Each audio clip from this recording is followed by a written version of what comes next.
যে দেখেন দালালের কপ্পরে ফেরে মানুষগুলো আছে অসহায়। দেখেন রোদের ভিতরে কাম করতে। ভাই বলদিয়ার বিষয় আসলে খুব কষ্টকর, কারণ এই যে রোদ, এই রোদের মধ্যে সারাটা দিন থাকা লাগে। ও ভাই প্রচুর হতে ভাই। এমনি বাংলাদেশ থেকে আসতাম না, কত টাকা? বাংলাদেশ থেকে আইতে আমার 7 লাখ টাকা খরচ হয়েছে। তো দেখছেন ভাইয়া, ও আমারে বলছে 7 লাখ টাকা নিছে, কিন্তু আসতে কিন্তু লাগে 4 লাখ টাকা। 4 এর লাখ ভিতরে টাকা। আপনার বেতন স্যালারি কত? স্যালারি 550 টাকা।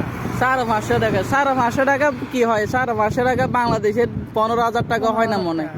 আসলে অরিজিনাল সর্বনিম্ন বেতন হচ্ছে 1500 রিয়াল, যা বাংলাদেশের 30-40 হাজার উপরে।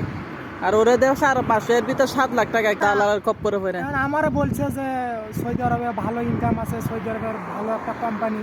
তো এখানে আইয়া দেখি তো ইনকাম একেবারেই নাই। হ্যাঁ, কোম্পানি ভালো ঠিক আছে, কিন্তু ইনকাম একেবারেই নাই। এখানে এসে বিপদে পড়ছি। তবে ভাই কেউ সৌদি আরবে আসেন না, বর্তমানে সৌদি আরবের ইনকাম নাই। বলদের বিষয়ে কেউ আসেন না, খুব অনুরোধ।